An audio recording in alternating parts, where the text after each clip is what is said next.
Assalamualaikum warahmatullahi wabarakatuh. Halo, apa kabar semuanya? Selamat datang di kelas Reni Respita. Terima kasih telah mengklik video ini. Semoga video ini bermanfaat. Nah, di video kali ini saya akan membahas perkuliahan dengan mata kuliah Administrasi dan Supervisi Pendidikan,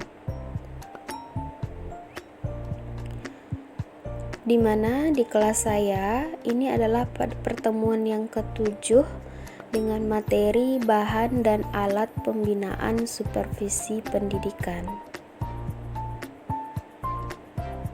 Materi yang akan dibahas yang pertama adalah data supervisi, yang kedua sumber data supervisi, yang ketiga instrumen supervisi, dan yang keempat alat-alat bantu supervisi. Yang pertama, data supervisi pendidikan. Seperti yang sudah dijelaskan pada video atau kelas sebelumnya, bahwa supervisi pendidikan tujuannya adalah untuk peningkatan kualitas pembelajaran dan kualitas sekolah pada umumnya. Untuk meningkatkan kualitas tersebut, maka seorang pengawas atau kepala sekolah tentu membutuhkan data yang bersifat rinci, komprehensif, lengkap, dan aktual yang nanti akan digunakan sebagai bahan untuk perbaikan ke depannya. Nah, berkaitan dengan hal tersebut, maka ada beberapa hal yang diperlukan oleh seorang supervisor. Yang pertama, tentu mengenai data supervisi itu sendiri. Data supervisi itu apa sih?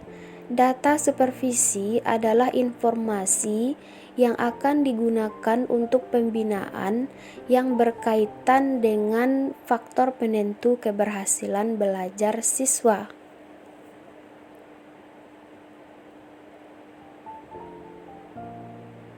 Nah, ada beberapa bentuk-bentuk data supervisi pendidikan atau informasi yang akan digunakan dalam pengambilan keputusan tersebut. Yang pertama, data tertulis. Yang kedua, data berbentuk suara dan makna bahasa.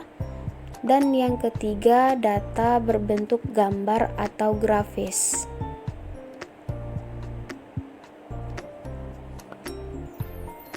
Untuk data berbentuk tertulis ini biasanya terdapat di dalam berbagai arsip dan dokumen yang dimiliki oleh sekolah, baik yang disimpan di kantor tata usaha, disimpan oleh guru mata pelajaran, atau oleh wali kelas dan oleh siswa sendiri. Bisa juga berupa angket yang diisi oleh responden, juga disebut sebagai data tertulis. Yang kedua, suara dan makna bahasa. Nah, data berbentuk suara dan makna bahasa ini biasanya dikeluarkan oleh siapa saja yang disengaja oleh pelakunya, bisa dalam bentuk pidato, pembicaraan santai, pendapat atau usul, sanggahan, bantahan, atau jawaban ketika diwawancarai, dan lain-lain.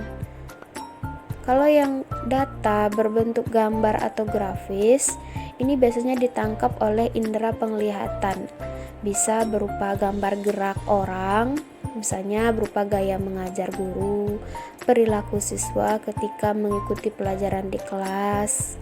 Kemudian gambar benda mati, misalnya suasana buku yang ada di perpustakaan dan alat-alat yang ditata di laboratorium.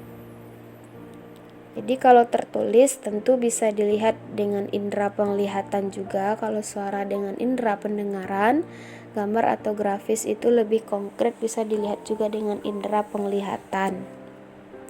Jadi itu 3 sumber data dalam kegiatan supervisi pendidikan. Kemudian yang kedua, Setelah mengetahui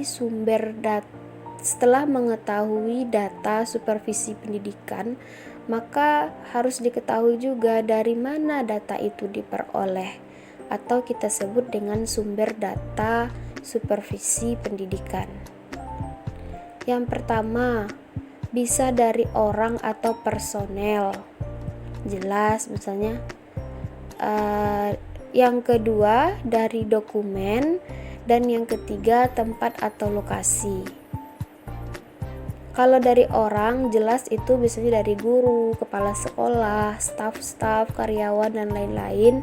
Itu bisa berupa informasi, penjelasan, uraian, pendapat, atau usul, dan lain-lain. Kalau dokumen, bisa berupa buku pedoman, arsip, dokumen siswa, dokumen ketenagaan, dokumen keuangan, dan lain-lain. Tempat dan lokasi ini berkaitan dengan tempat dilakukannya supervisi. Misalnya ketika melakukan supervisi dengan teknik kunjungan kelas, maka yang menjadi sumber datanya adalah kelasnya atau tempatnya, bukan gurunya, bukan medianya. Tapi kalau berupa tempat atau lokasi, maka yang menjadi sumber data itu adalah kelasnya. Atau bisa saja kantor kalau dilakukan wawancara, ruang guru kalau misalnya dilakukan rapat guru, orientasi guru baru, dan lain-lain. Kemudian setelah mengetahui sumber data, tentu juga harus diketahui instrumen atau alat atau bahan yang digunakan untuk mengumpulkan data tersebut.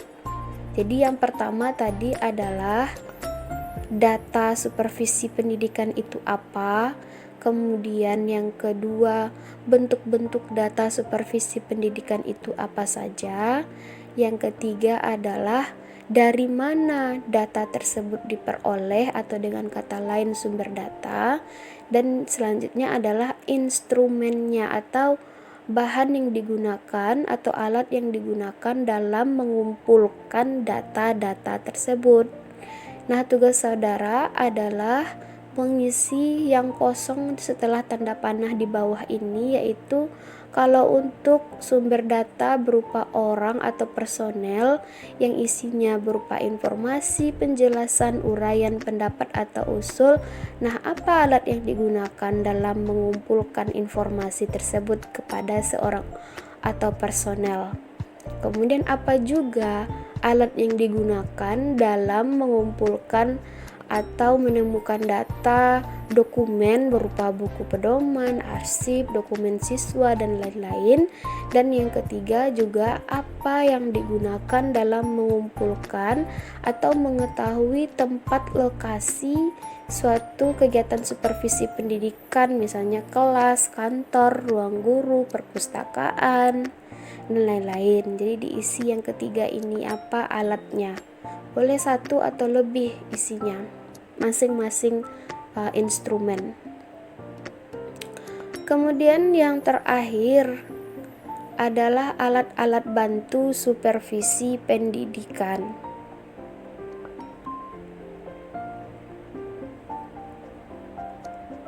Nah, agar kegiatan supervisi ini berjalan dengan lancar, seorang supervisor dapat menggunakan alat bantu. Alat-alat bantu ini dipergunakan dengan maksud untuk memungkinkan pertumbuhan kecakapan dan pengembangan penguasaan pengetahuan oleh guru atau orang yang disupervisi sesuai dengan perkembangan ilmu pengetahuan pada umumnya dan ilmu pendidikan pada khususnya. Yang pertama itu bisa berupa perpustakaan profesional dan perpustakaan sekolah. Jadi supervisor itu harus mendorong agar di lingkungan lembaga pendidikan atau sekolah diselenggarakan perpustakaan. Buku-buku dan koleksi lain harus up to date dalam arti mengikuti perkembangan yang terjadi di masyarakat. Di samping itu, bahan-bahan lama harus dipertahankan dan dijaga dengan baik karena sewaktu-waktu akan sangat berguna. Dengan kata lain, perpustakaan harus dikembangkan tidak saja dengan menghimpun buku-buku, tetapi juga koleksi lain seperti koran, majalah-majalah, brosur, buletin, dan lain-lain, khususnya berhubungan dengan perkembangan pendidikan. Supervisor harus berusaha memberikan motivasi kepada guru-guru agar selalu berminat untuk membaca di perpustakaan guna perkembangan keterampilan dan pengetahuannya. Yang kedua adalah buku kurikulum atau rencana pelajaran dan buku pegangan guru. Jadi setiap guru yang bertugas pada sebuah lembaga pendidikan harus mengetahui program yang akan dilaksanakan, baik secara keseluruhan maupun secara mendetail tentang program yang berkenaan dengan bidangnya. Program suatu lembaga pendidikan pada umumnya telah tersusun di dalam buku yang disebut kurikulum atau rencana pelajaran yang berisi jenis kegiatan yang dapat dilakukan untuk mencapai tujuan sekolah. Berdasarkan kurikulum, seorang guru juga harus dilengkapi dengan buku pegangan di bidangnya agar dapat menjalankan tugas-tugasnya dengan baik. Jadi ini merupakan alat-alat bantu yang bisa digunakan oleh supervisor untuk membina atau meningkatkan kualitas seorang guru, bisa dengan menyediakan perpustakaan profesional sesuai dengan bidang keilmuannya yang up to date untuk terus mengupgrade ilmu pengetahuan yang dimiliki sesuai dengan perkembangan. Nah, bisa juga menyediakan perpustakaan sekolah, misalnya berupa selain buku-buku berupa buletin, tentu majalah, jurnal-jurnal penelitian terkini, dan lain-lain. Atau yang kedua juga berupa buku pegangan yang harus dimiliki oleh seorang guru, bisa berupa program-program yang harus dan wajib diikuti, tentu yang semuanya dilakukan untuk peningkatan kualitas seorang guru tersebut. Nah, terima kasih. Sekian dari saya untuk pertemuan yang ke-7 ini. Silahkan ketik di komentar jika ada pertanyaan. Assalamualaikum warahmatullahi wabarakatuh.